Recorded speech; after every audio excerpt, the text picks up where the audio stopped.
Since it feels like a natural kind of place, why don't you tell us a little bit more about your books and this grand series that you have developing?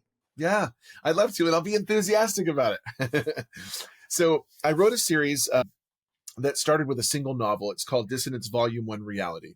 And it takes place in 2042, 16 years after an alien invasion wiped out 85% of mankind in 2026. Hundreds of thousands of things drifted out of the sky, June 6th, 26, and they hovered there 50 feet above the ground in a geostationary orbit all over the planet, over 500,000 of them. And they wait there for 90 days. They're not attacking. They haven't killed us. So we're thinking maybe they're angelic messengers. We find out we were wrong. They wake up all at the same time 3 months later. They hunt us down. We call them Gorgons because, like Medusa the Gorgon, you cannot under any circumstances lock eyes with them. They have a telepathic paralytic. So they're going to freeze you where you stand. They're going to eat you at their leisure, and you're going to feel every agonizing bite. Ooh, it's gruesome. Yeah, it's gruesome. You just don't take pictures of aliens. You run. I don't know why we don't run. So it's told from the perspective of a 23-year-old Army Sergeant named Cameron Shipley and his 19-year-old brother, Ruddy.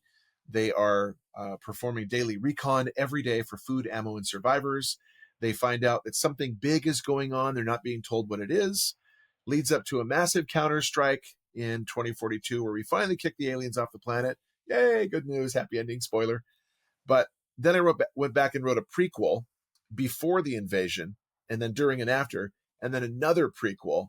So it's now 5 books. It just keeps telling itself. It's loaded with thematic depth and heart. And I'm just so proud to be the one who got to write this series. It's way better than anything I've ever written. I'll ask, is there some type of like a spiritual level for you on that? Like, do you feel like God has sent you the story to tell it, or you more of a generic, kind of just something told me to tell a story? No, I do. I mean, it incorporates so many elements of things that terrified me as a child. It's not a referendum on politics or how we're living today, although some of that is present in there and inherent in the story. But I do feel that this was my calling to tell this story. And just like George Lucas, was like, man, I got to tell Star Wars. What an honor. It's a really, really good story. So much so that the first volume has been adapted for the screen and is being pitched right now to major streaming networks.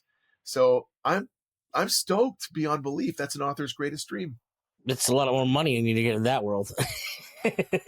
But also, man, I just want to tell the story and have people hear it and receive it and experience it.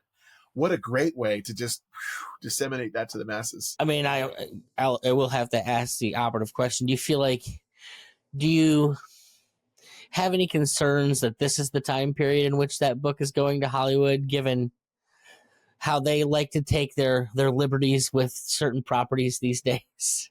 The Hobbit. Amongst others. Yeah, I'm not really worried about that. My screenwriter was exceptionally collaborative. I'm actually 3 degrees away from James Cameron using him. He's amazing. So he was exceptionally collaborative. So it's very true to the source material. The stipulation we would make in any contract were the rights to the screenplay bought or optioned. The stipulation we would put in there is that we get to serve both in the screenwriting as consultants and on set as consultants. And oftentimes that's the case. Where the writers are used that way. Yeah, that seems like it should be pretty normal. Yeah. So we would have a say. I mean, until you want to drill your own teeth afterwards. Exactly. Well, we would have a say. We would be on site saying, hey, let's keep this true to the original material. For me, a big thing about any type of book is the characters. Are these 2 brothers? Are they kind of like the core of the story? Is there like more of an ensemble thing that happens as it builds? Or does it kind of feel like a cadre around them, but they're like a center? Yes, and. So Cameron and his younger brother, Ruddy, serve at a blockade in Clarksville, Tennessee. And as they go along, they are joined by members of other blockades, one in particular in Alpharetta. Keep in mind that 85% of mankind has been wiped off the map. The rest are living all underground in bunkers called blockades with gun towers overhead, like a halo of gun towers. But other people from other critical players, key players in the story are introduced as you go along. You find that the chief antagonist, again, is always man. It's sad, but like the worst enemy of man is always man. So you find that out again as you go along.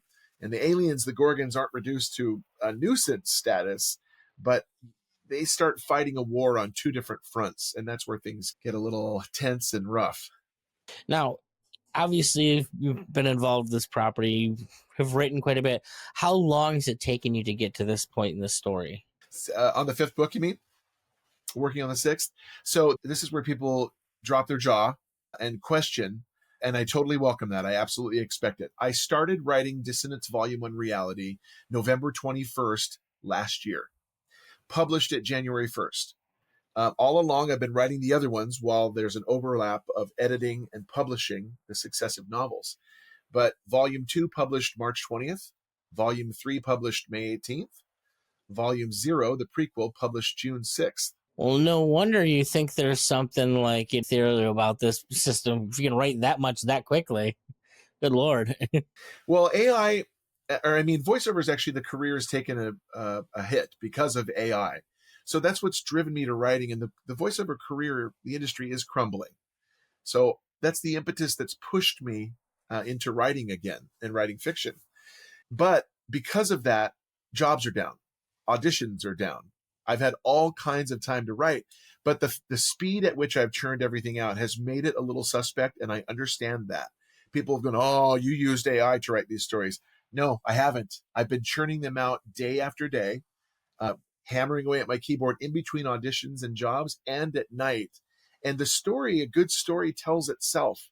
So it's burst out of me kind of like an alien queen. I couldn't contain it. Well, the reason I actually bring up that question is because the next question I have is it's like you're not.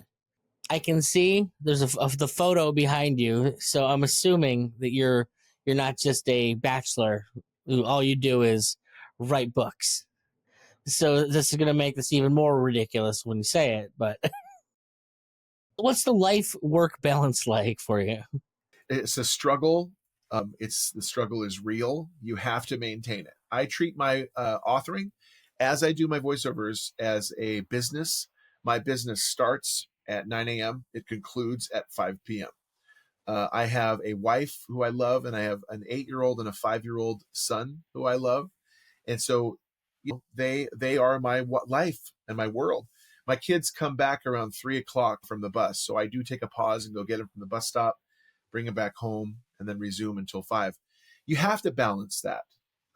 They're both gone during the day now because of our youngest one is now in kindergarten. So we're kind of empty nesters. But it gives my wife and I a chance to connect and exercise and eat out and spend more time together. That's balance as well.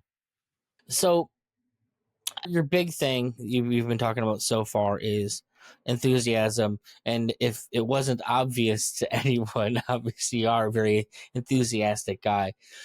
How do you, I don't want to say how do you maintain that enthusiasm, but the bottom line is that this is a hard world, certainly as an independent author, and you take a lot of knocks.